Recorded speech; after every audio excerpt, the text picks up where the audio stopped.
Welcome back, you guys. I'm John, I'm David. and here we have very special guests. We got a designer, we got a brand runner, and we got a thought leader. We got Mr. Josh. From Foul Language, what's the last name again? Joshua Cruz is my first yeah. name and last name.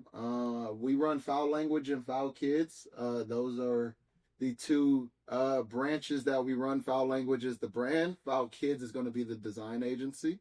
I so happen to be here with the lovely gentlemen that are right next to me. The gentleman that runs Rand Band Mag is, honestly, I met you a while back, bro. Yeah, It's been a minute, but we haven't really sat down and discussed. Yeah, bro. But I'm a fan of what you do. I think you got good taste, bro. Thank you. I mean, I think you got good taste. And, I think every time I've seen your shit, I'm always like, you got good taste. Thank you. And I do feel like, you have to have good taste to even know what good taste is. Yeah, so for sure. Likewise. I appreciate it. And you brought the gang with you. Shout them out real quick. So I brought the team with me. I got my director of marketing. That's going to be Cruz. She's back there. Shout out him. Kicking it. Going on. And then BTS, I got BTS. yeah. And then I got shit, bro. Words can't even explain what the next character is, bro. I got my younger cousin. His name is Christian Romando Cruz. Okay. Doxing him, bro. He made it official today. He's like the most talented kid, bro. Like it's my job just to be a good example, bro. Like I'm the oldest cousin of the three of us, right? So it's just my job to be a good example, bro. He does our videos, he edits them, he comes up with concepts with me, he designs, he's a tailor at Levi's, bro, for his day job. Like, bro, he's all of it. I mean, yeah, bro. Like he's my technically, pause, bro. He's like my second half, bro, in a lot of ways. Like I wouldn't be pushing as hard as I am, bro, if I didn't have him, No need to pause. It's love. Yeah, bro. Like it's regular love. I gotta be a good example, bro. So like that's been one of the main things for me, bro. Like I just gotta be a good example. And I feel like you kind of need someone like that, or people like that around you, when you're working with like building something, like when you have a set vision, someone who can like check you sometimes maybe, or just you bounce things back and forth between them, just because, you doing a lot by yourself, you can sometimes become stale, stale because of that. So, you need some fresh blood all the time, Yeah, absolutely. So that's good. I like that. I think that's the way to go. Yeah. How's your day, man? What were you up to today? So today, I do have a day job, guys. I'm actually a student stylist, bro, for a company that I actually just got off of work. So this is what I wore to work today. Same. But I'm gonna go on ahead. I'm not gonna tell y'all where I'm a stylist at, bro, because like my clientele is already a little good, and I don't need any extra clientele. No, we always need extra clients. Yeah, you need to have them bringing that bro, thing. It's like when I'm busy over there, then I'm like, like if I'm busy over there, then I can't do other shit, right? So I try to be overly busy over there. Yeah. All right. And I mean, bro, it's bro. Fuck corporate until it's backwards. Straight up, bro. Bro. I don't like it, gentlemen. Bro. I've been with y'all, bro. And I've never worked. This is my second year in corporate. Yeah. So I'm not a fan. But nonetheless, do what we gotta do. Yeah, bro. We gotta do. What's that like? Foundation. What's the styling like? It's cool.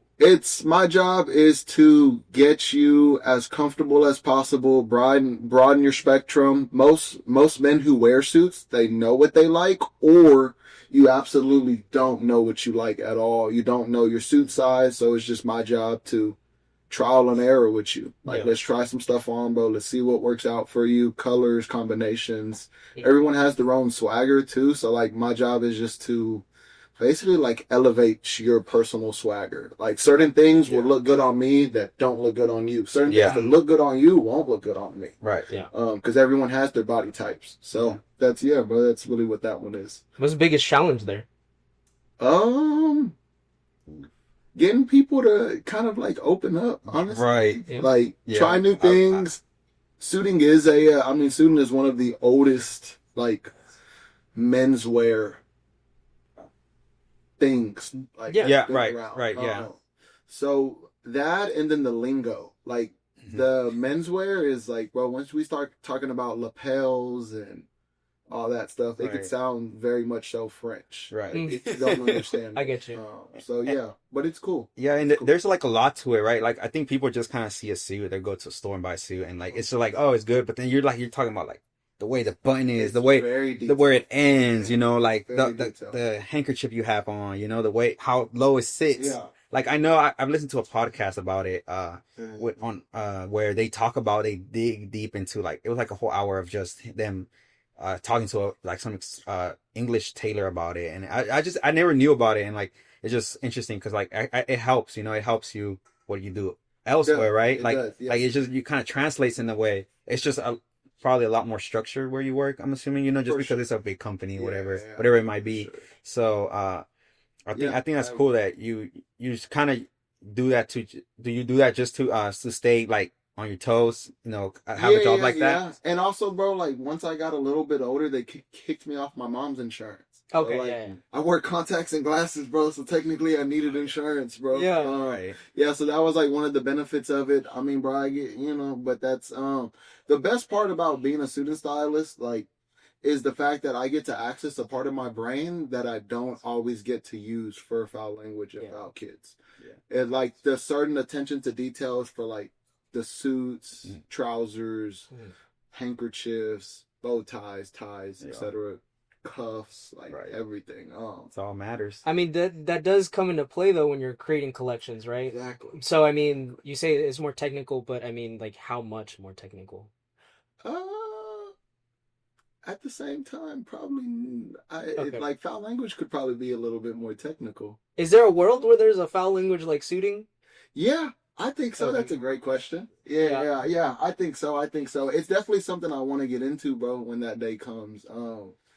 Yeah, definitely down the line. I've even tried to crop a few suits. I went to design school, so I'm actually a design major. Okay, cool. I've been in school for a little bit over a year and a half. I'm actually supposed to graduate, I think next May. Okay. So yeah, bro, I got about another year. Nice. So Nice, yeah, nice. How's that?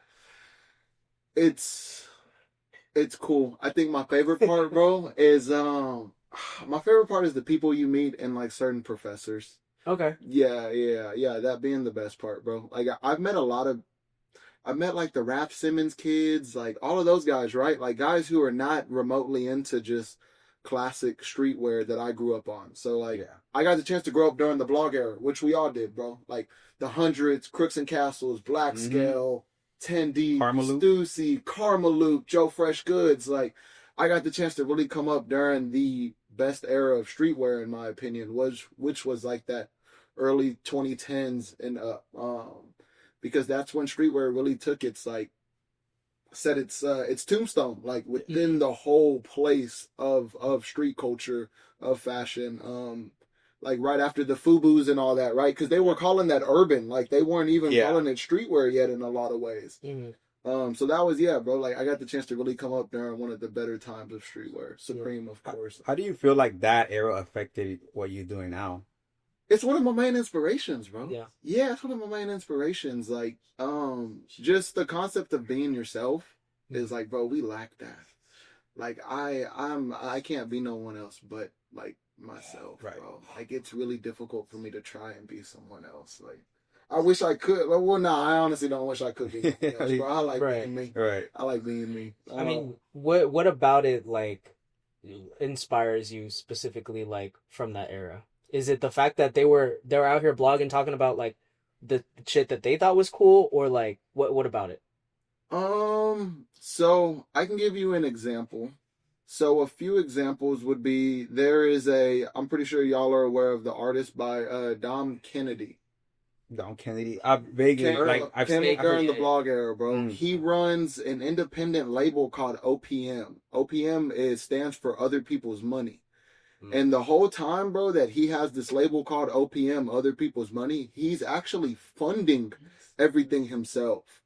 So like it's a fully independent label, bro. Yeah. And that's the way that we approach it as well, right? Like we approach it from as if we are an independent artist, as tour, merch. Every time we drop a piece, it's basically a song. If I drop a collection, it's basically a mixtape until I say it's an actual album. Mm-hmm. So we haven't even dropped an album yet, in my opinion. We've just been dropping mixtapes. Okay. Because every piece, bro, has been samples. They're just one of ones that me and Christian designed. Right. So like everything has been a one of one. So like it's all mixtape to us still. I haven't dropped an actual album yet. When I get the chance to drop my debut album is like when I feel like we're gonna take that step up. We used that independent artist approach a lot. Mhm. Brent Fayez is also an independent artist. He funds everything himself. They might have like distributors or something like that, but I've studied the way that independent artists operate, and I apply that to how we operate as a business, as men, as people. Yeah. Yeah. I'm very calculated on that side. I mean, that's a interesting way to look at it, because I mean, it's almost kind of like how I view like doing shit. Yeah. But do you think like doing the mixtape stuff now instead of just like saying, "Hey, I'm here," with like a album worthy collection, you think that like, I guess, hinders you for now, or what do you think? No, because it allows me to like be as free as possible without like worrying about it. Okay. Like I'm not a perfectionist, and that's probably one of the best parts about it, bro. Mhm. Like I'm not a perfectionist.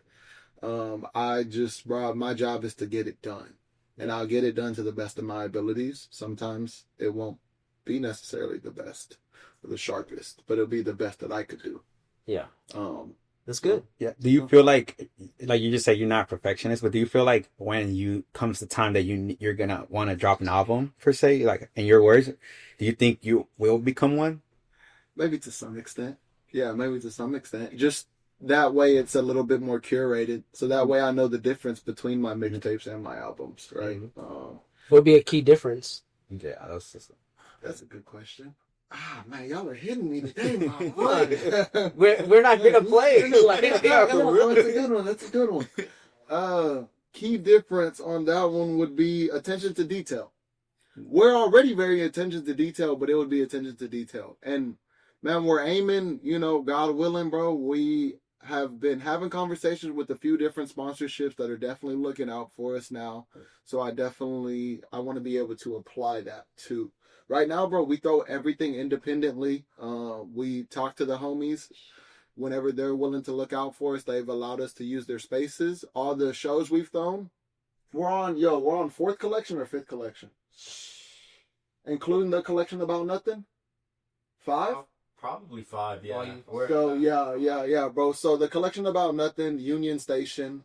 My second collection, Houston is not for sale. That was with Bounce Back. Shout out the guys. Yeah. The third collection was the better generation. All right. The better generation with Patchery. Shout out to the homies over there as well. Yeah. That one was actually we screen printed t-shirts on site. That's PJ Tucker's store. Shout out to my guy Jaden and all them over there too. Love those guys.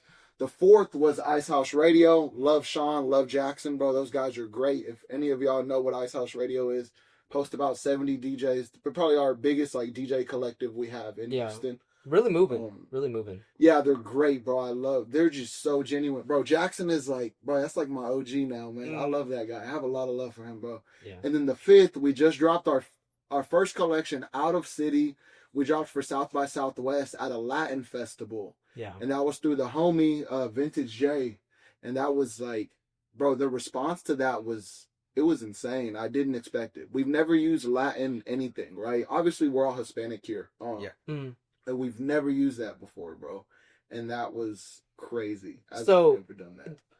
Forgive my ignorance, but is that an official collab with South by? Are they in like any? Yes, sir. They were an actual South by vendor. We got everything was free for us the whole weekend, bro. Okay, shit. Like drinks free, attendance free, like bud free. Everything was free for us the whole weekend. Parking? Yeah, exclusive Okay. parking. Yeah, everything. That's the worst in was the whole Austin. weekend. Yeah. Or is it anywhere? That was the only thing I'd ask. Yeah, everything was free for us the whole weekend, man. So shout out to all those guys over there, bro. We're actually planning on doing some more stuff in Austin. Us going to South by gave me a lot of the necessary resources that like people were not trying to give me in Houston, to be honest with you.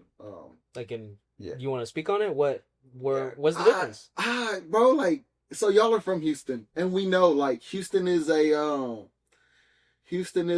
what have you done for me lately city, right? Like everyone is very, very much so tight knit. Everyone is kind of competing with each other, bro, and like I think friendly camaraderie is a good thing, but like when we're trying to like compete with each other is like a different story. Then like emotions get involved, bro, and like that's if I'm competing from an emotional standpoint, then I'm not competing logically. And for us, we're here to compete logically and not emotionally. You don't make any money from emotional. Well, at least for us, right? Like everything has to be intentional, calculated, attention to detail. Strategic. So yes, sir. Yes, Yeah. sir. Absolutely, Do absolutely. you feel like so that last South by Southwest thing you said you had a good outcome, like success, it was Yeah. successful, right? Mhm. Your whatever terms you Yes. define that by. Do you what do you think, what is the thing that you saw there that you don't see here apart from like the resources they gave you? Because like that's, it could be, you could probably Yeah, get that for here, sure. but like apart from that, like the public reception of that, like how was that, like how was that different? How willing people were open to a new brand that they have never heard about. But all the people that went there, bro, never heard about Foul Language or Foul Kids, and they were just so receptive. Thank you. I knew I probably butchered that word, but yeah, they were just so open to it, bro. Like instantly, everyone was like, "Dude, like y'all are honestly really good at this," and that was just very welcoming. Like I said, we do a lot of one, so like we're repurposing vintage, we're screen printing on certain stuff, we're screen printing on blanks, etc., etc. So that right there was probably the main catch. Excuse me, guys. No, you're good. I want to bring it back just a little bit about kind of, okay, so we're mentioning collections, we're mentioning different ventures, but Foul Language, you know, is better from the horse's mouth. Like, Yeah. how would you describe what you do and what's the vision for all, like, Foul Industries, honestly? Yeah. So, as of right now, I describe us as a design agency. And we're a design agency because no one was willing to let us design for them. So we design everything ourselves. We do our own flyers, we make our own clothes, we shoot our own videos, we write our own scripts. Anything, we sew everything ourselves. Anything and everything you can think of, we screen print everything, bro. Like every part of the design process is done by two people. Yeah. So that is, we're a design agency that never got the opportunity to design for anyone else. If I was to like give an example, my best example would be like Lyrical Lemonade. You know how like they're just one random agency, bro, who just does music videos, does random freestyles, does random beverages, does random this, random that, and sponsored a Rolling Loud out of nowhere. Like, yeah, that's the best description of like, well, the best example of like what we're aiming for. Would it be like a filter things, like whatever you see, like whatever you think is cool, like you're just a filter, like all our job is to change it by 3%. I'm not here to necessarily reinvent the wheel, but I'll definitely change the color as many times as I can. Yeah, because we've seen the skateboards, we've seen, of course, with Ice House, like, and I didn't go, so were you like throwing a set? No, bro. Okay. I was just like the homie. So that connection happened.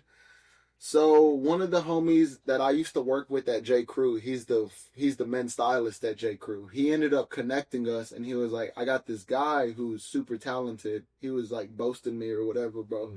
Got this guy named Cruz. He sent me over there, bro, and we just like clicked immediately. Like me and the Ice House guys just clicked. So I didn't do no DJ sets. We just basically went in. Every time we throw shows, we do retail installation. So my job is to make it feel new to the customer again. If you're a previous Ice House like goer, then my job is to make that experience feel new again. Yeah. So that's our approach every time with Union, Bounce Back, all of them, right? We like to do retail installations. We like to really bring an immersive like experience. Okay. And we're super focused on customer service, bro. Bro, everyone lacks that. Like, bro, I went to a pop-up the other day, and I walked in, and I'm not judging. What? I'm judging. I walked into bro's spot. Judge, please. I'm judging, bro. I got to. I think we need to do that. We need to judge more so people know what they're doing wrong. I walked into bro's spot, and like, I get it, right? We want to charge for a t-shirt, but like, he didn't even greet me when I walked in. Like, he didn't even ask me how I was doing. He didn't even ask me like, but you want me to pay $50 for the tee though? He didn't say how are you doing. He said how much are you willing to spend. He didn't even say that. He didn't even say a word to me, bro. Yeah. He just looked at me as if he was too cool for school. Like, Yeah. that shit is weak, bro. Like, yo, if we're throwing something, my job, if you're my customer, bro, I want you to feel as comfortable as possible, regardless if you spend $1 or $10,000 with me. Like, that is ridiculous, bro. Like, that's crazy work. It's funny you mentioned that because I just went to the New Balance store on I think it was West Ham, whatever. And like everyone, it has to be in line with their new rebrand. How it's like, you know, under Teddy Santis and it's like more lifestyle leaning. But they did not give a shit that we were there. That shit is bro. It's customer service. Like, that's been one of our main best parts, bro. When you shop with us, is we greet everyone that comes in. Yeah. And that was something I've been teaching since like my days at VP and everything as well, bro. Like, I've been, even before VP, I was like preaching. Broke boys. Yeah, yes, bro. Like, broke boys. Broke boys vintage, exclusive elements. Talk about that. Man. How's that? Bro, that was AB, right? Yes, sir. AB, yeah. Bro, damn it, man. Y'all did your research? Well, yeah, I mean that's the point. Damn it. Maybe let's take a break and we'll come back to it. Okay, yeah, we'll come back. We'll come back. All right. It's too much. All right, guys, welcome back. This is David. John. We got it. We got it. Oh, we got it. Well, you gotta. And we're back with foul language. Joshua Cruz. Yes, sir. Yeah. All right, go ahead and ask what you were saying about AB. Oh yeah, so AB Pollo, exclusive element. Oh man, does that ring a bell? I'm so excited to talk about this, bro. There's so much thankfulness, bro, for AB Pollo, all of exclusive elements. So when I was my second semester of my senior year of high school, I finished early. So I didn't do the second semester of my senior year. And I instantly started Broke Boys Vintage. So within like 12 months, bro, we got a store because like it just got super busy for us. And when I approached doing vintage in 2016, 2017, we didn't do pop-ups in Houston. So I never did a pop-up in Houston besides Hip Hop, Edo, and Indigo Art Festival. Those are the only 3 Houston pop-ups we did, which Edo and Hip Hop are still around. Indigo Art Festival is no longer around, but she was great. That was one of my favorite pop-ups to do. Where was y'all pop up? Edo is over there. They don't have that store anymore. I think they still have the original. Or not in Houston. Sneaker cons. We were doing DFWs. That's Pollo and not Pollo. That's Polo and Barry. I think they both Dated Faded Worn and SwapCon. I think they're 2 separate businesses now, but originally they were DFW.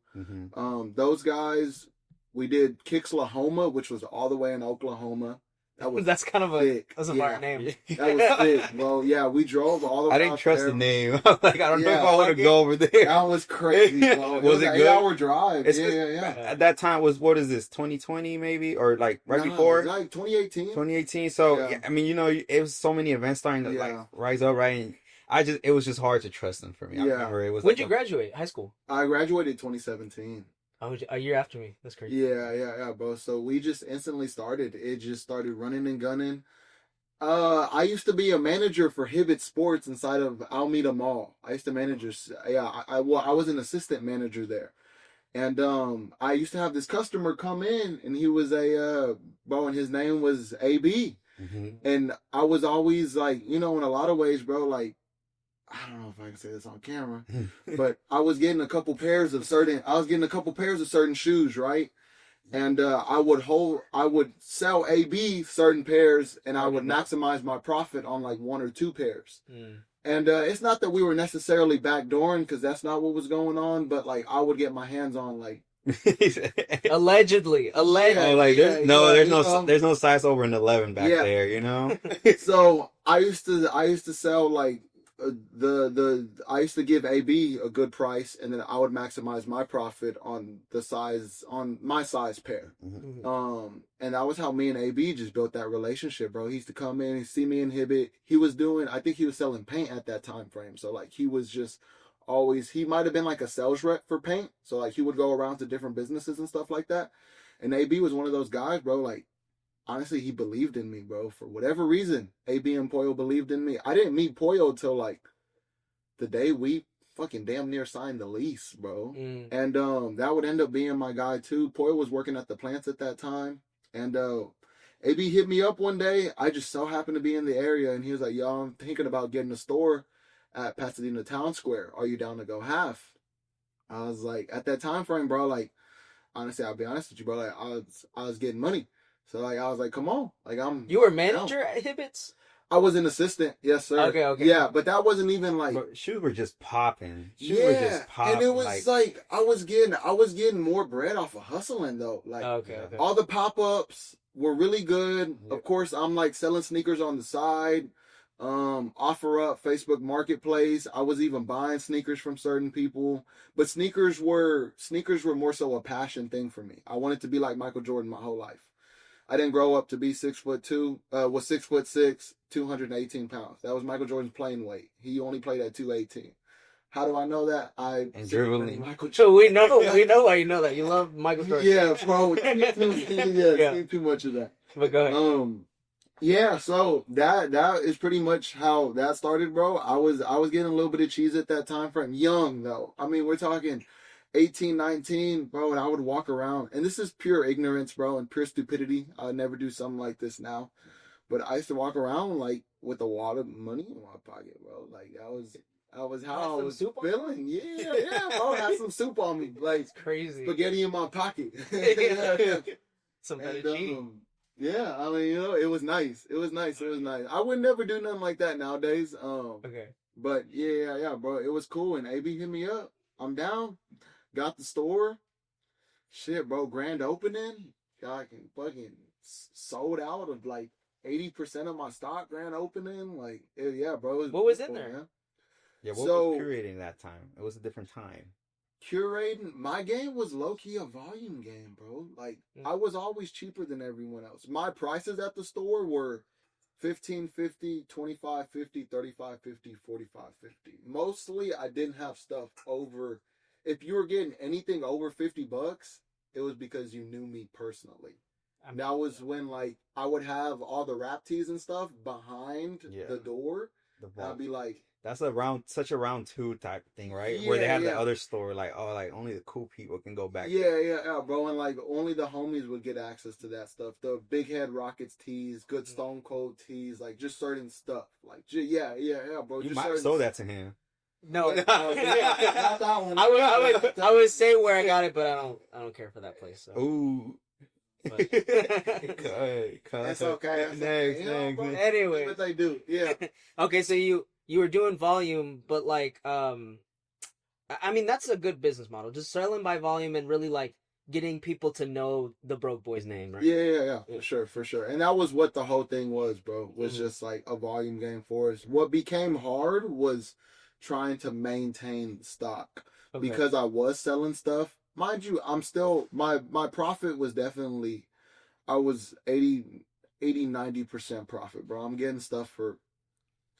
I don't want to say the price per pound. We're gonna go ahead and keep that, like, bro. I'm gonna gatekeep that, just because I mean, bro, that's just business. At the end of the day, we'll go on ahead and gatekeep what I was getting stuff per pound.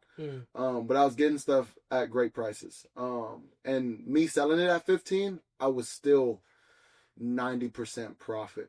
Maybe even 110% profit. Like, yeah. So, and at that point. How old are you? Like when you guys have the store? The 20. 20? Yeah. 20. And so that's when the Houstonia interview came. Yes, sir. That was from the homie, bro. So her name is Gabby. And she actually, the original interview, and that goes back to our customer service thing, bro. What happened? She shopped with me at one of our pop-ups when I was just doing pop-ups. And she said I was the only person that greeted her. So she actually came through to my mother's house. Interviewed me there when I used to have an appointment only spot in my mom's crib before the store opened. And she interviewed me in that little hot ass room, bro. And that interview, like, it was just a great introduction to each other, I guess, in a lot of ways. And she's actually TikTok famous now, bro. Shout out to the homie, bro. Was she? How's she famous? She's a mom, bro. She's a mom. Oh, she's a mom. Yeah, bro. It's a TikTok mom now. She's so sick though, bro. Like, Sick. Yeah, I don't know her actual Instagram name, but I want to shout her out, bro. But so she was working at the Houstonian at that time frame. Then she came back when I opened the store, and she got the actual interview published, and then she got us on the front page, and that was when shit like turned up, bro. Like we're talking of the newspaper, like the Yes, print sir. newspaper? Yes, sir. Yeah, Crazy. and that was when shit turned up, and that was like that whole this 20-year-old is bringing old school threads to Pasadena. Yeah. Still remember, bro. I was like, I was working at Hibbett when the article got published. That's sick. And I showed it to my manager, bro, because one of my managers at the time frame, I think she might even be a DM now. But she was like one of my biggest supporters. She's like, bro, you gonna do that shit. You gonna do that shit. I was like, I fuck with you, bro. That's cool. Real cool. So, And then after that, how does the rest of that lease go? Or like, you know, whenever you're still at that store? And then how does this vintage pack stuff get started? so I was there for the full year. I did in the full year. I'll go on ahead and like just do the timeline of the full year. Excuse me, guys. It's Topo Chico. They're not sponsoring us, but if they want to sponsor, no! Not it was semi-empty. It was semi-empty. Luckily, semi-empty. Sponsor show. Sponsor us, guys. Yeah. So a brief timeline of the full year. We got the chance to do 2 collaborations with up and coming brands at that time frame. One of them would so happen to be Slump Boys, which would end up being like one of our biggest Houston brands now. That was like beautiful, bro. That's You good. Thank you, sir. Yeah, bro. So the first collaboration we did with Slum Boys, that was maybe in like October. So maybe like 2 months. And this was exactly what, like a collaboration between Broke Boys or Fouling? Broke Boys and Slum Boys, yeah. Broke Boys, and then Boys. I gave them an idea of like certain things I was looking for, and then it's Caesar, Ashley, and Justin, the 3 people that run Slum Boys at that time frame. Yeah. And I was like, yo, I think a certain Dice t-shirt would look cool. And then, but they were designing everything themselves too. Yeah. So we did 3 t-shirts. There was a Mickey Mouse, a Dice t-shirt, and then like a Skull t-shirt that was really sick. And that moment was eye-opening, bro, for us to move 100 units. And Slum Boys technically wasn't big at that time frame. They were like a Baytown brand, quote unquote, at that time frame. And we moved like 100 units, bro, in like 2 hours. And I was like, yo, this is crazy, guys. And I told them too in the back, I was like, bro, like running a brand is the hardest thing to me. Like, I never want to do it.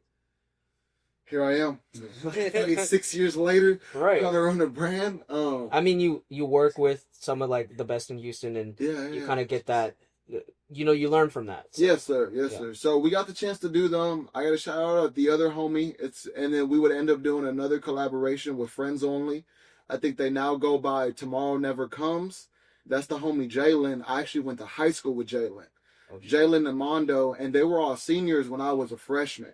And those guys are like, bro, still to this day, Jalen is like, bro, I think he's one of my favorite designers. Like, I think he's great, touch, feel, like his approach to design is like, bro, it's great. And that was my older brother's like homeboy. And that was like how that one came, bro. And it aligned. Same thing there. Like, we moved a ton of units in such a short period of time. Yeah. And that was like, I wasn't printing t-shirts or nothing like that, bro. So for me to print one item and it sells like 50 times was like, do you still have those? Like rocket science. You still have those? I keep some of them, yeah. So I know I have the airbrush tee me and Friends Only send us pictures so we can. I got you. Yeah. Yeah. And I think shout out to the other homie who took photos, Hugo. He's one of the biggest Houston photographers out here. Okay. Me and him, bro, like that first year with the store too. He had just started taking photos. I just so happened to be open to modeling at that time. Yeah. Right?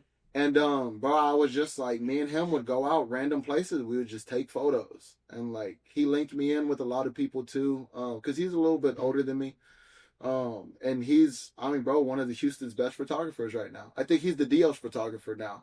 Dios, like Foot Locker and all those guys, and that's so that's Pollo's like, he's Pollo's like God something. Godson, Godfather to Pollo's kids. Oh, okay. Yeah, bro. So he was like just very close Damn, ties. that's close. It doesn't get close to that. Bro. So he Oh, just wow, he fucked deep with me, cut. man. I was a young guy at that time frame, bro. We were just moving around. So Slum Boys, friends only.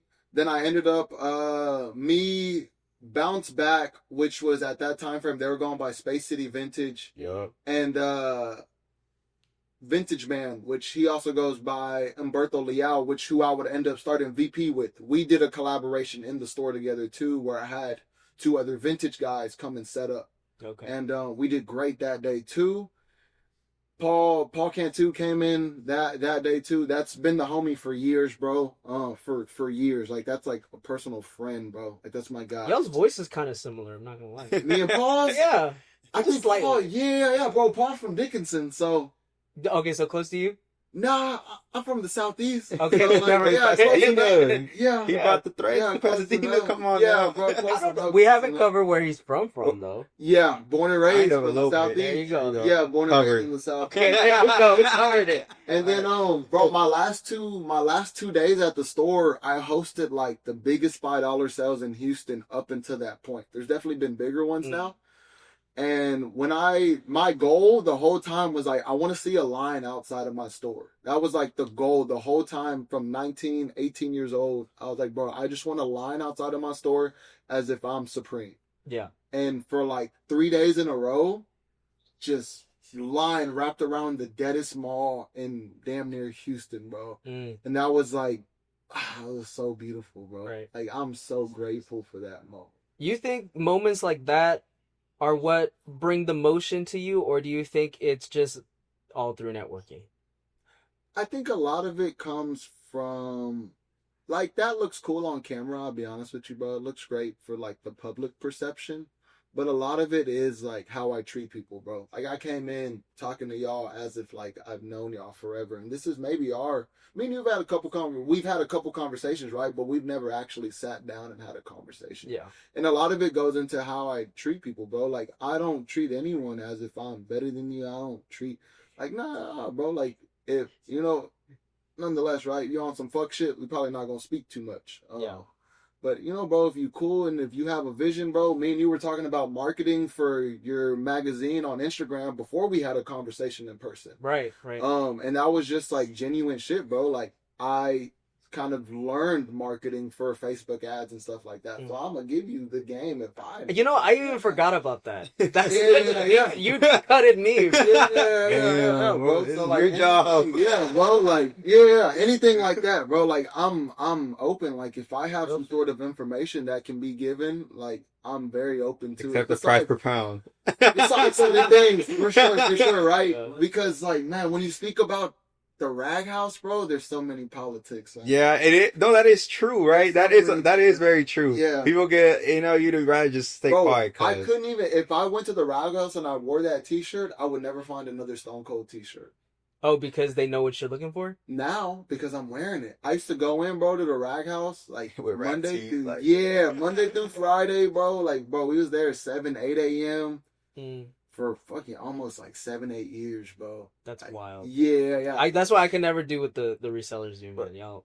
And bro, you go in there. I used to wear the same Carhartt t-shirt, long sleeve. I was sweating every summer too. I'd still wear the long sleeve. Bro, we used to wear the long sleeves. Like, bro, you wear the same tee, and then nylon shorts, classic Reebok, white socks. Wear that every day, 5 days a week, bro. So they never know what I'm looking for. Just keep it uniform. Yeah. And like once I became so fast forward, I would end up becoming like our supply relationship guy for Vintage Packs. So how Vintage Packs would continue doing what it did, I would end up going to all the rag houses and I would like filter through all the stuff we needed. Which this shit is like, bro, this has never been said on camera. Like this is what I was doing for VP I did that for VP for 3 years. And you're talking about relations with the rag houses? Yes, sir. Okay. Yes, sir. So I'd be the guy. I'd go over there. I'd cut the check. I'd talk to my guys who were in there. He's opening the bells. Yeah, in a way, for sure, right? I would talk to how we could benefit both parties. I even learned how to like implement systems into rag houses. So that way, like, we didn't necessarily mess up their flow of production, but we only benefited their flow of production. And that's like, well, that's probably a charm there, right? Like a high level explanation, basically. Yes, exactly, right. Like, we would implement ourselves into their. You work with them pretty much, right? You work with them. Exactly, to help, right. You like, help them. I'll work with you, so even if I don't take this, you can still sell it to someone who's even remotely willing to buy it. Right. Because it's already curated out. I'll curate it out for you. We might not just be taking it necessarily. And are you talking about the bales, or are you talking about like the? Because I remember at one thrift con it was what do you call those laundry hampers? The bins. The bins, yeah. Yeah. Bins. So that was when you're at the rags, it's by the bells. Oh, okay, by the bells. Yeah, bro, it's by the bells. Because there is, and this is another gym, in every 1,000-pound paca, there's only 3 to 5% vintage in every 1,000-pound paca. From what I've observed. Okay, so that's not fact. That's just like you kind of. Yeah, that's your guesstimation. Yeah, but that's like guesstimate. Okay. Yeah, I'd be curious to see like it's a lot of work. What's the fact though? You know. Yeah. Honestly, me too. And then there's certain bells, bro, that hit more than others, of course. But bro, that was like a whole other side of it. And so how do you transition from doing like vintage, Road Boy vintage, being with AB, sneaker culture, then you went to did the BP things, and then now like you have a brand. Like how do we get there? It's always been there in a lot of ways, I would say. But it's allowed me, I always tell people it's allowed me to learn clothing backwards. So I got the chance to learn like clothing through its history. I got the chance to learn like why these t-shirts are made this way, who made this t-shirt, like what brand was doing that t-shirt. So I got the chance to learn clothing from its history, right? From the 80s, 70s, 90s clothing and forward. So yeah, I would end up walking away from the store. I was actually supposed to move to Alameda with the homies. It just didn't align for me personally. I had some personal stuff going on in my life at that time frame. I don't know if I want to say it on camera, but I had yeah, bro. There was like definitely, I mean, I could say, bro, like my father passed away, guys. And it was, bro, I was 21. I was getting a lot of money, and I had no idea how to run a business, if we're being honest. I had no idea how to run a business. Well, sorry for your loss. Yeah. Sorry about your It's a part of the game, gentlemen. It's part of the game, Amen, my brother. Bro, it's part of the game. And yeah, so that happened. I was like, do I get another store? And I had a bunch of money saved up from the store because I ate like my last 2 weeks there. Hey, bro, I built like a really solid savings, and I was like, yeah, bro, like I'm about to get another store. I invested in a collection overseas. COVID happened in January, March 2020, whatever. March. I had my collection, bro, got stuck overseas when COVID happened. So I had like bag holding, bro. I had like $5,000 tied up overseas. Never, and what's crazy is I never saw that bread, bro. I never even got the pieces. Damn. What do you think would have happened if you did receive that? So me and the homies, I don't even want to say the homies, bro. Me and this brand, it's called Sample 001, bro. He's a creative agency. So me and him were about to throw a pop-up together. He was about to do a full 80-page lookbook. Me and him were talking about doing something together. Honestly, bro, like the homie never delivered on what he promised. Point blank, period. Like, and he's doing something great now, right? Like, I don't know his name, Seth Vicious. I mean, bro, I don't have a personal issue with bro. And we might even have to bleep that out because he honestly does. He's really good at what he does, bro. He just ain't delivered what he promised. And that's point blank, period. That's not good business. Right. 100%. Yeah, bro, it's not good business. So, what was I gonna say? I feel like a lot of stuff got thrown in the ringer with COVID, obviously. Yes, but like, do you think that was a bit of some redirection? Yeah, in a lot of ways. So that happened, and then me and Vintage Man Umberto, me and Berto, bro, just got busy, and we just got back to wholesale, and we were just, mind you, I was doing wholesale the whole time I had a store, bro, and no one knew. I was selling backdoor to some of the biggest stores in Europe, Japan, Canada. No one knew that though the whole time, bro. I'm not telling nobody that. Everything that didn't sell at the store, I would take all that shit out and I would sell wholesale, bro. Literally, so like my shit was gone. It was like a refresh. Yeah. So me and him just got back to it, bro, and we just did strictly wholesale for like a year, and then when COVID really hit and they stopped packages from going over there, all of our wholesalers pulled out.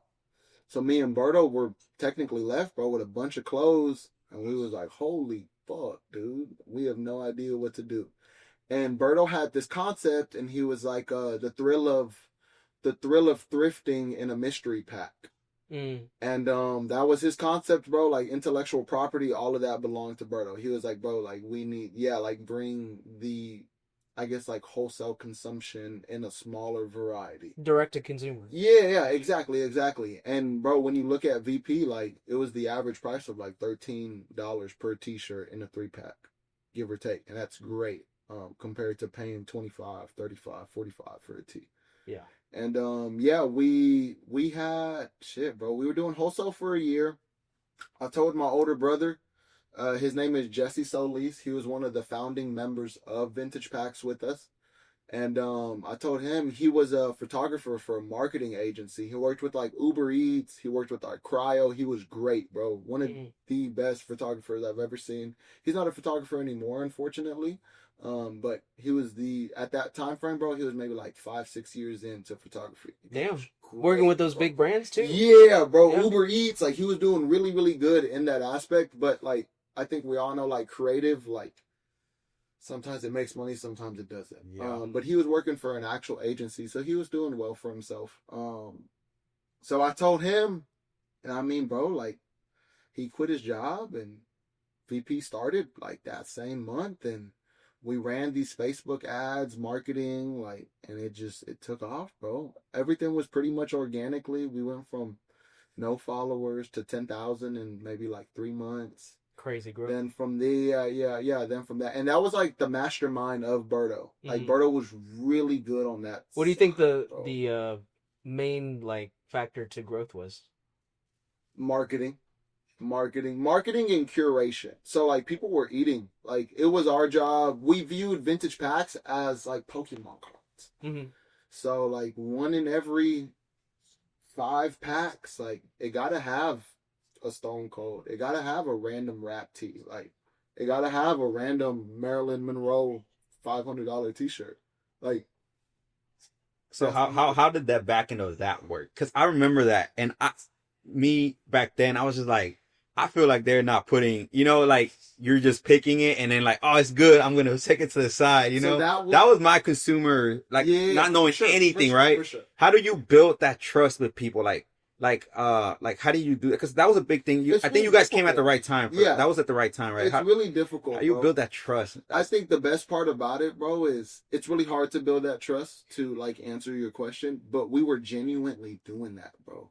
I was making sure that someone was eating when they shopped at Vintage Pack, and that was my actual role at Vintage Pack. Besides like the supplier relationships and curate, and it was like curation.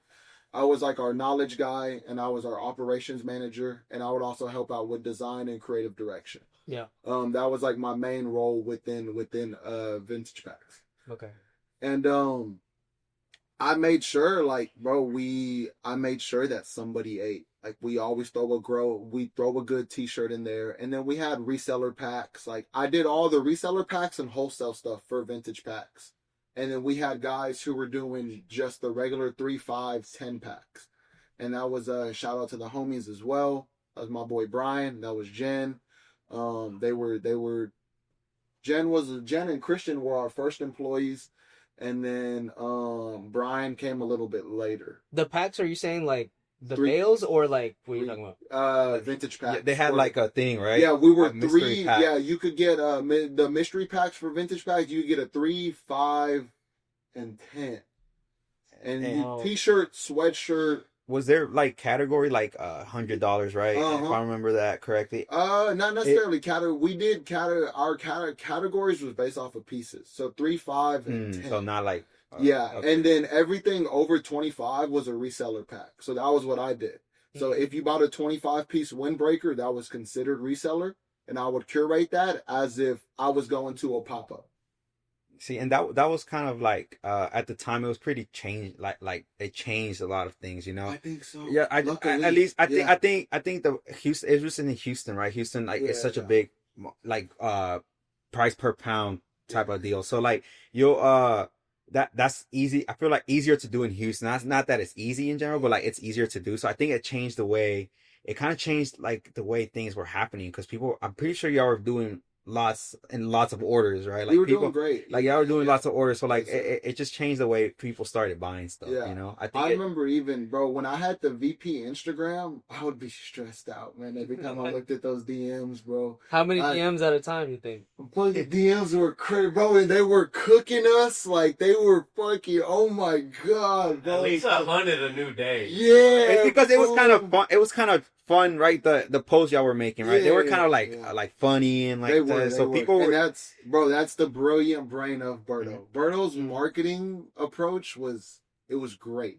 Like his marketing approach was really good. Facebook ads, like that was one of his strongest attributes, bro. Was that side of the business? That's dope. Yeah, bro, it was great, man. Because my side, bro, was curation. It was taste. Like that was what I did. Taste and the effectiveness and the like efficientness of a workspace.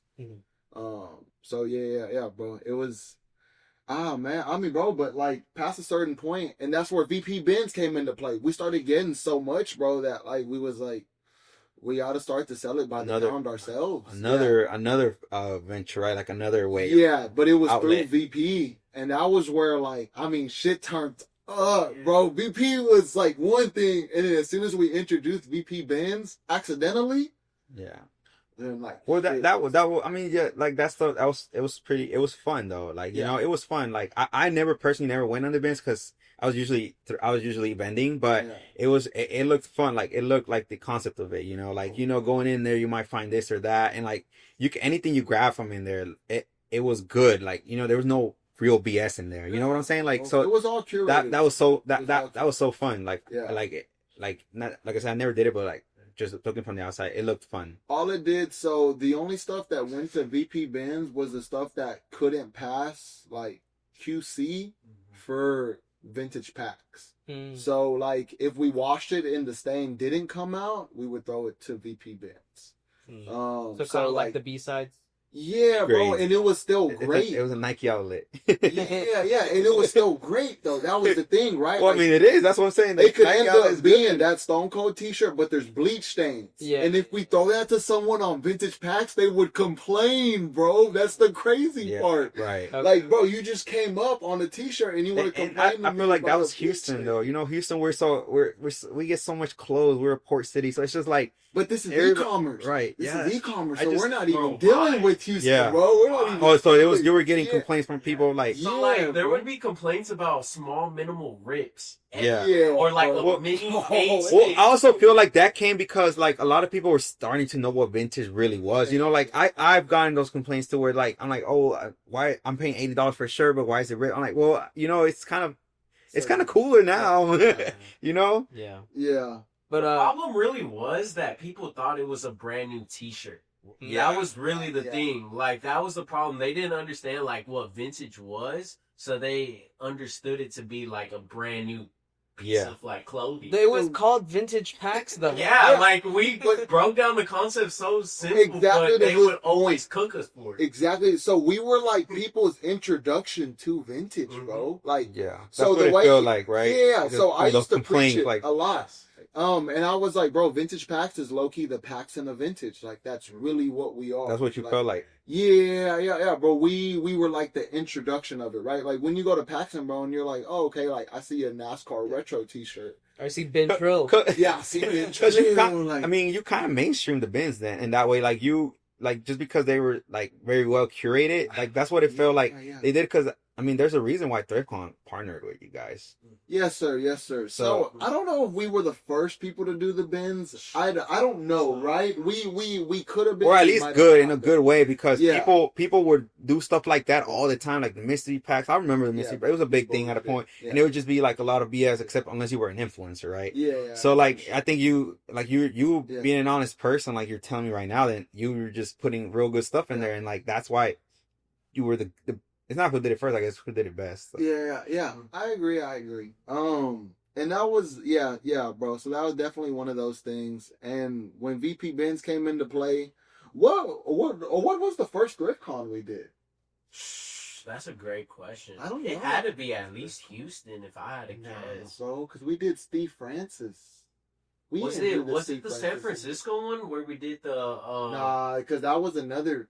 I don't know what the first one. Oh, bro. So I love the realization. Yeah, He's like, oh, So Houston. no, we actually took we had three or four suitcases from the stash. The stash at Vintage Packs, bro, was like the t-shirts that were the shining Pokemon cards. So the stash for VP was like it was your rap tees and all that stuff. I was so lucky enough to curate that stash, bro. I helped Vintage Packs build one of the best like archives probably I've ever seen, bro. And luckily, like, I got to put my taste on every piece and every aspect of that, bro. Our stash at that, oh my god, it was crazy, bro. Yeah, I would curate promo tees, like I would curate profanity, like political humor, skateboarding, like anything and everything that I was interested in. I would throw it to the stash. right. And the only people that had access to the stash were pretty much like me, and then all that stuff that I would throw in the packs for people, because I would have to like go through it and then dilute it down. I'd be like, all right, bro, like it's this time for us to let go of this big head Super Bowl t-shirt. Like, let's give it to someone. And bro, so I'd go through and just like curate it. And my favorite stuff, bro, was like the profound, like all the humor, all of that stuff. That stuff definitely gets overlooked, or like It does. tech tees too. Yeah, all of that stuff, really bro. cool. I don't even know where I was going with that. I just so passionate about talking about that side of it. No, that's good, bro. I think at this point, Yeah, we should probably cut to part 3. all right, see y'all. And we're back. Welcome back to the show. Yeah, we're just talking a lot about Vintage Packs. We're talking a lot about your history and credentials in the game. But yeah, what's new lately? So we just dropped that our 5th collection at South by Southwest. That was our most recent drop. We're about to shoot our first lookbook here pretty soon. Yeah. That's like what I'm aiming for. We have 30 like boxy Oxfords and some jorts. The jorts are really sick, like dark indigo denim. I know, bro. I know y'all can hear them talking in the back, just whispering nonsense over there. Those guys. But yeah.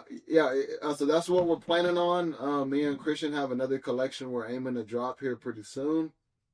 And yeah, bro, just trying to stay busy. This whole year, everything is very intentional for us. Okay. So What's that's, like, the focus for us? What's the one project venture that you're like most excited for regarding found language?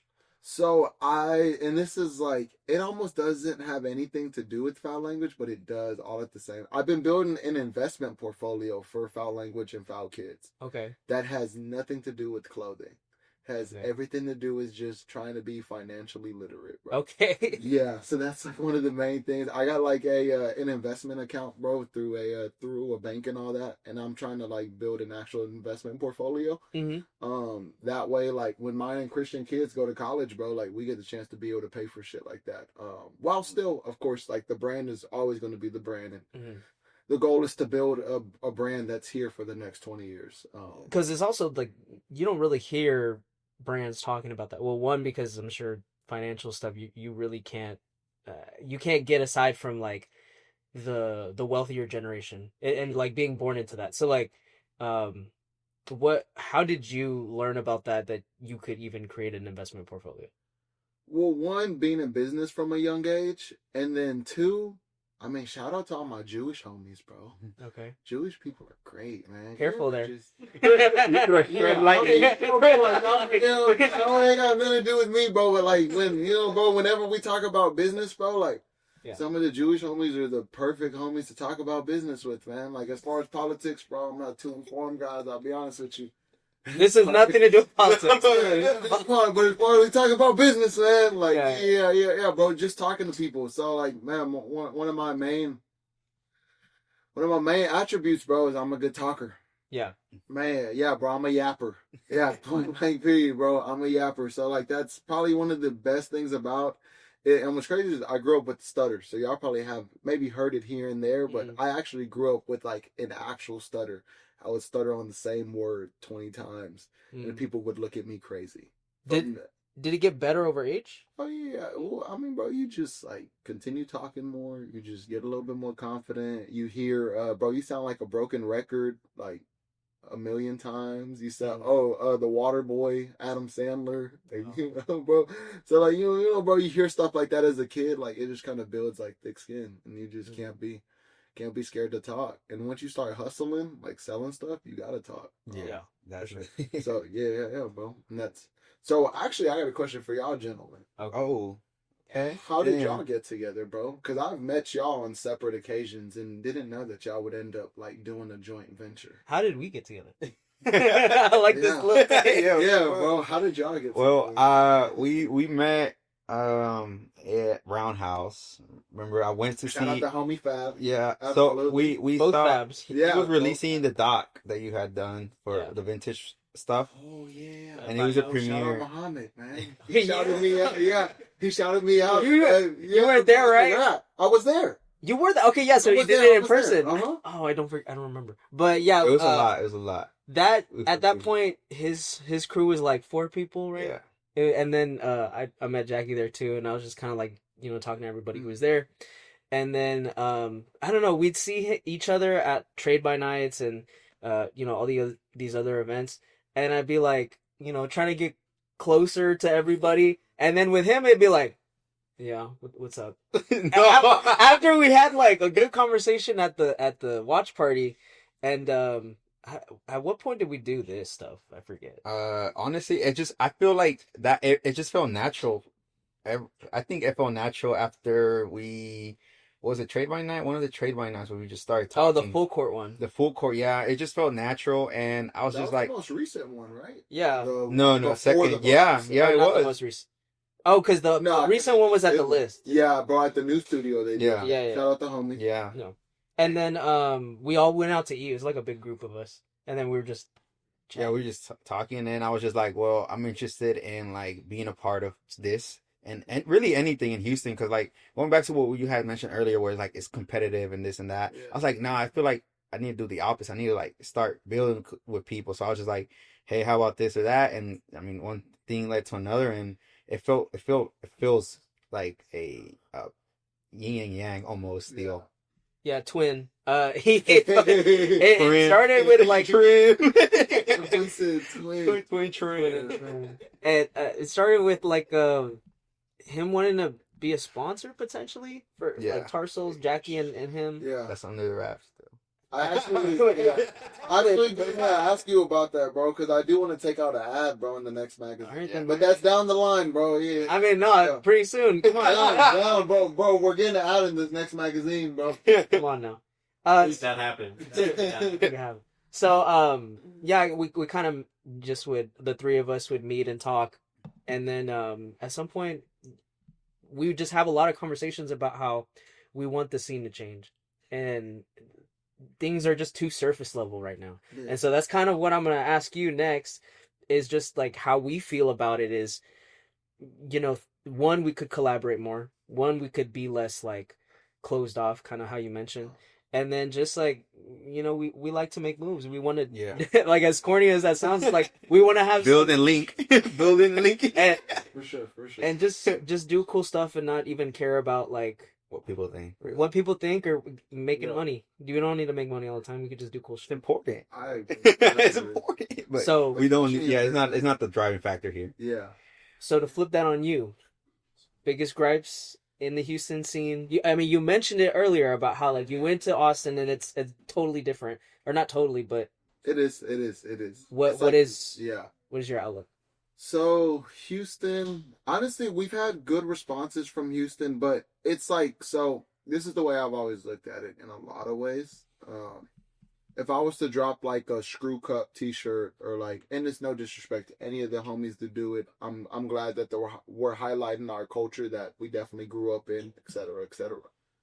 And like Houston's deep rooted culture, right? Screw everyone, nothing but respect. But when that becomes our main sales point and our main design aspect, we're just repeating designs past a certain point. Mm-hmm. If I wanted to sell 100 units of a screw cup swanger, it's probably relative. We've never done anything Houston besides when we did the collaboration with the Slump Boy homies. Yeah, I've never done anything Houston besides just that one. We've never dropped any Houston related stuff. because that actually makes sense. Like, Yeah. because that's their lifestyle, that's their lane, and you're just collaborating in their perspective. And it puts you in a box to some extent. Like I said, bro, I have so much. I mean, you know, I had a bunch of homies, bro, who banged screw like growing up. I had a bunch of homies who played the June 27 freestyle, the long one, the fucking 30-minute freestyle.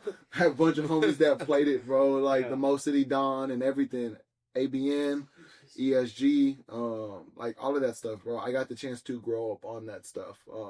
But because my homies were into it, like I tried to be into the other stuff, the currencies and all that time. Like at that time frame, who was coming up? Wiz had just dropped Cushion Orange Juice. Like I was on that. That was the time, bro, and I wasn't even smoking weed yet. Like that was crazy. Yeah, that album He was like, prepping you for it. Yeah, like, that was flawless, bro. Like so, yeah, it was Man, I have so much respect for Houston culture, right? Mm. But because our culture is so deeply rooted, we're almost like stuck in it, bro, and we haven't moved past it since then. Could I counter, like, say that I don't think we're super deeply rooted, because not everyone from Houston is super into like the DJ Screw, the you know, the whole music and that culture. I just think no one is thinking about other stories that could be told. And that's where technically gentlemen and ladies like us come into play, right? Like that is what Ran Van is. That is what Union Station is. Like that is what Roundhouse is. Like that is Tar Souls is. Like that is what's like the homies are, bro. Like there's a lot of people who aren't going in that lane. And it's taken them a little bit longer. But I mean, you know, I would rather take the long road to get to my destination than to fall off from the fast road. So if we got to take the stairs, I'm cool with taking the stairs because that escalator just broke. So, you know, or that elevator just broke. Who did it? Broke Boys? Shit, I guess. Yeah, I guess. Broke the escalator, bro. Yeah, bro. Yeah. The rack's too heavy. So, yeah, bro. But I want to take this time also as well, bro, to just show my appreciation for y'all. Like, I greatly appreciate y'all allowing us to even remotely be here today, for us even being able to speak. Like, I'm a good talker and all that, bro, but like we don't talk about this stuff very often. Like I'm very appreciative, bro, for y'all even allowing us to be here. Thank you. Yeah, allowing, you. Bro, like highlighting us, like yeah, bro. Like it's not. Well, I feel like that's what we were trying to do. You know, we're trying to highlight the people who are actually doing things and like trying to tell a story, their story with the Houston background.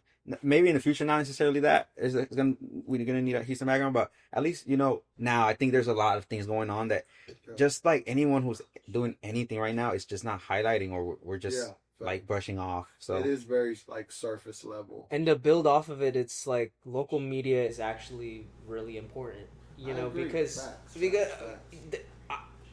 don't get mad at me.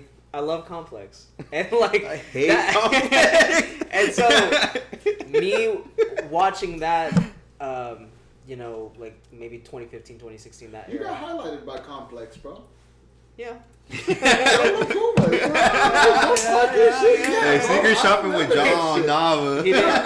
You're a good graphic designer, bro. Thank you. He didn't pay me. Yeah, for it. That's okay. Bro, but like, son, you know, like you said, sometimes it ain't about the bread. They should have paid you, though. They should have paid me. Complex got a bag. Yeah, Complex got a bag. Complex never better drop a bag. Man. I wouldn't. He got a whole article for Joe LaPuma on Complex. They ain't pay him. It's crazy. Pay my man right now. Pay him. My boy. PayPal, Bram Bam. I would have taken $20. Anything, bro. But- It's the principle. Yeah. Like, that's the thing. Like, growing up watching that and seeing how, like, Complex made celebrities, you know? I want to say that. And I think for Houston, there's a way that we can make, like, our own hometown celebrities. And then doing so, bring highlight and bring people to Houston. Because they know about Joshua Cruz. They know about Foul Language. They know about Tarsals.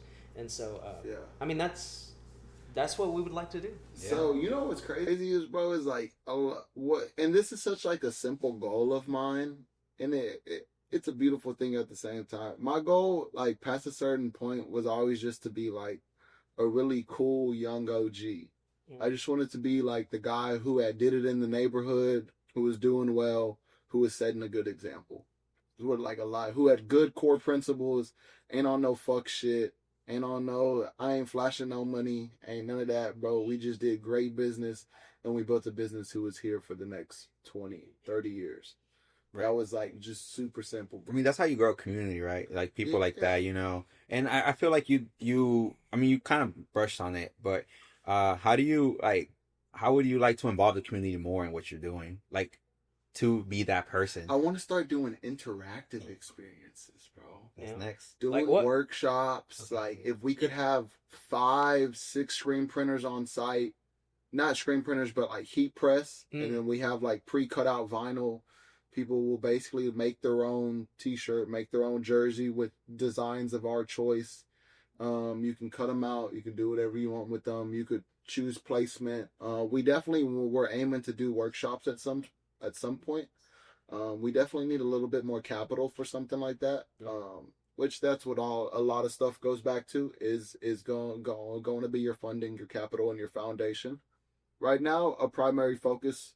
We have one of the best foundations laid. You know, I got the community. I love any, even if you never bought anything from us, bro. Like, if you just reposted our flyer, I got so much love for you. Even if you just told the homie. I don't know that you told the homie, but even if you did, like, just showing appreciation for those people. Yeah. So yeah, bro, just like the simplest things, like that is I mean, I tell him, I tell Christian, bro, like we have a really good foundation laid, and a good foundation is the hardest part of a business. Once you have that aspect, all your other building blocks become a lot easier. So yeah, bro, it's a primary focus. I think you have a good foundation laid. Honestly, bro, you got really good taste. I'm gonna go back to that every time. Yeah, really good taste, bro. I think you have really good taste. Shout out to homie, bro. I better shop with my boy in Mexico City. We should throw something in Mexico City. Yeah, that's what I was gonna tell you. Yeah. I like to keep that back behind the cameras. Yeah, but that is gonna happen at some point. Yeah, that is definitely. I just met a few homies, bro, that are like really big DJs out there, man, and I met them at South by. Like I said, bro, that Latin festival was like, it was just crazy, man.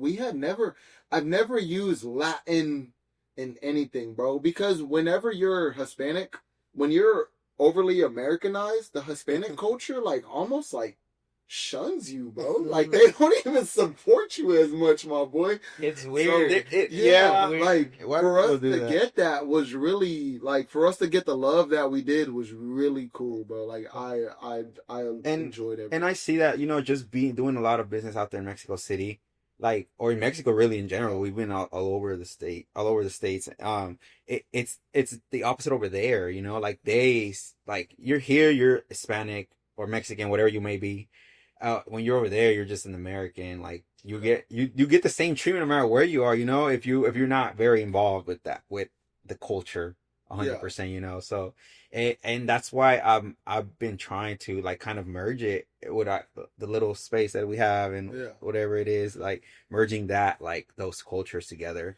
to kind of build a bridge of some sort. So how do you keep up with the business, bro? That's in a totally different country. I mean, that's just a whole, that's a whole nother, like, a whole nother pod. We gotta interview you. Yeah. No, No, I mean, I have a good business partner. I have a good business partner. Shout out, Kike.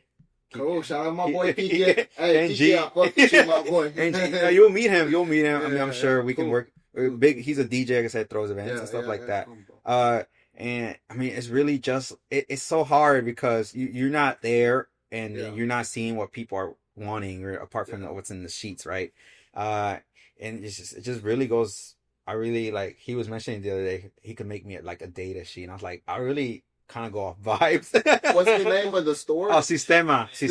Yeah, Sistema. Bro, yeah, bro. Shout out I follow Sistema. it, yeah. Oh, you do? Yes, Oh, sir. yes. Yes, sir. Yes, sir. Thank you. Bro, Thank you. Absolutely. Yeah, bro. I get so many Bro, I notifications follow the nowadays, page. so thank you. Yeah, bro, I follow the page. Yeah. Is Ranband just you, bro? Or Yeah. yeah? Mm-hmm. Self-funded, self-proclaimed. There we go. Pretty much. We're trying to fund it. Help, guys. This is what we need. Like, we're asking. We need a sponsor. We need a sponsor. We're gonna need a sponsor. Ramband. We sponsor. Help. Foul language. Do whatever, support local stuff. If y'all need That's a all we pitch need to deck, do. bro. I got a pitch deck. Yeah, I got a pitch Yeah, deck. yeah. He's ready. He's ready. Yeah, this guy is a dome. Yeah. Bro, there's about 8 empty Topo Chico hard concerts on the counter right now. There's more than 8. It's like the we're whole bleeping pack. that. Topo Chico, no free sponsors. We Pay need us. it. Like, we Pay need us. it. Yeah, we need it. But yeah, I think. Yeah, bro. I think on that note, I mean, do we have anything else? I think we kind of touched on. Bro. I think that was beautiful, man. Like I said, bro, I just wanted to take this third segment, bro, and just highlight y'all more than anything else, bro. Like, I mean, it's, bro, like, we always gonna do what we do. I don't plan, bro, if I don't make $1, I'm still gonna design. Either way. Like, that's just kind of how it, like, I can't go through my day unless I design something, bro. Like, that's what my whole day is. Like, when I get home today, I'm going to have to design something in 30 minutes and then go to bed. You doing a challenge right now? That's what I've been doing lately, bro. Okay. Is like, I'll try and design something in less than 30 minutes and then I'll go to sleep right after. And then I usually send it to them with like a random meme. And I always, every time I send them a random design, I'll send like a stupid ass meme with it. Okay, sure. And then I'll screenshot that and then I'll post that on my story. So like bro, like that will be the random text you see on my story. And it'll be like 2:30 in the morning and it'll be a random text to them. And it's because I made that design literally in maybe like 15 minutes. 2 a.m. That's the best time to fucking design. That's the time we lock in at, bro. There's nothing going on y'all but don't even that. want to. Bro, we used to have a studio space. So Yeah. VP had a studio space. We were sponsored by Whatnot. And VP was sponsored by Whatnot for like 6 months, bro. And I want to go into like the back end of that stuff. But we did a Whatnot show maybe like 4 times a week or whatever. And that was all Christian, bro. So like y'all probably seen him. He was the whole salesman for all of like vintage packs on Whatnot. He was the main one that ran our Whatnot. And he did that 4 times a week. So the studio space wasn't being occupied. We used to go in there, bro. And this is like pure psychotic. It was 4 white walls, bro. And this was at Sabine Studios. Oh, okay. Off of Sawyer Heights, which is basically like our art district Mm. in Houston. And me and bro, we would stay locked in the studio from maybe like 5 p.m. to 2 a.m. And we would go out every night, bro. We would go out right there, right? Yeah. We would It's all right out there. every night. So that way, like, it felt when I would go to we would go to the bar, whatever scene was going on that night, it would felt like I was so much ahead of everyone else because I had just put in Work. 7 hours, 8, 10 hours of work, bro. Right. And that was like, and that's that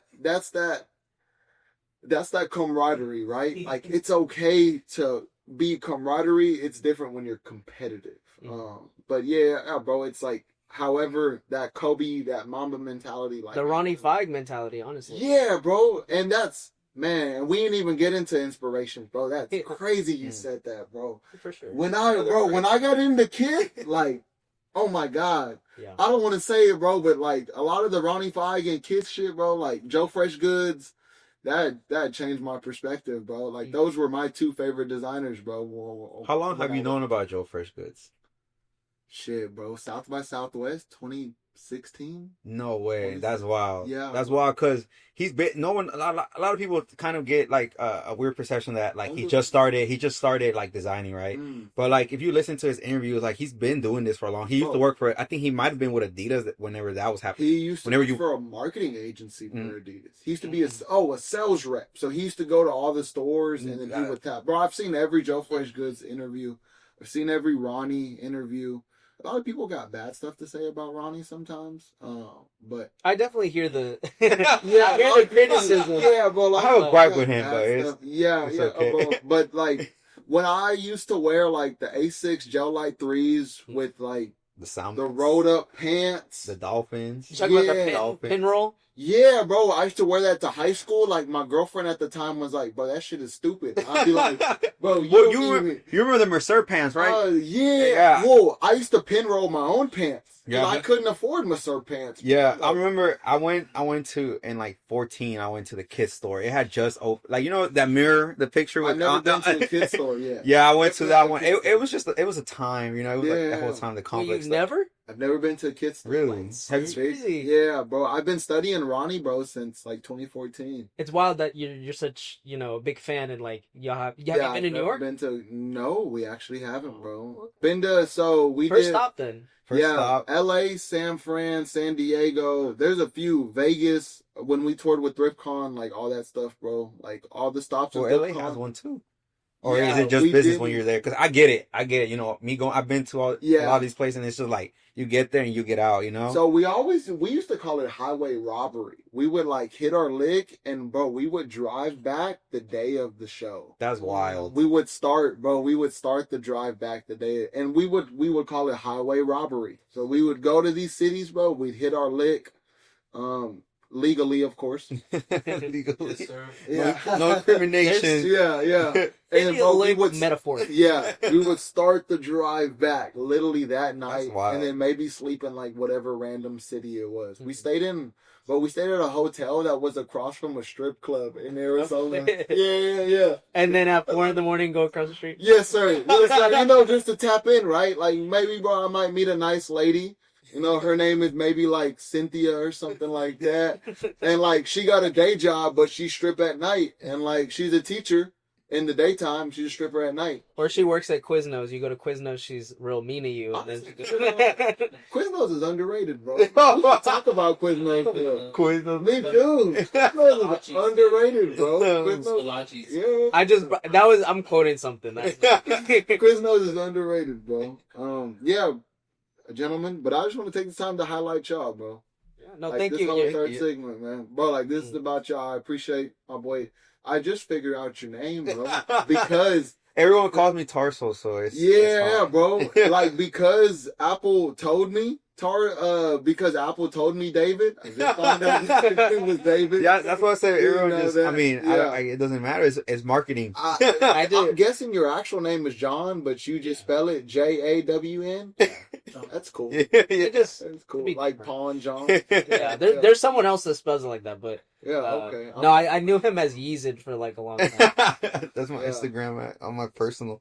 Well, you're certainly one to give flowers a lot, so we're just gonna give it right back to you. Thank you so much, Joshua. The interview was pleasant, lovely, even.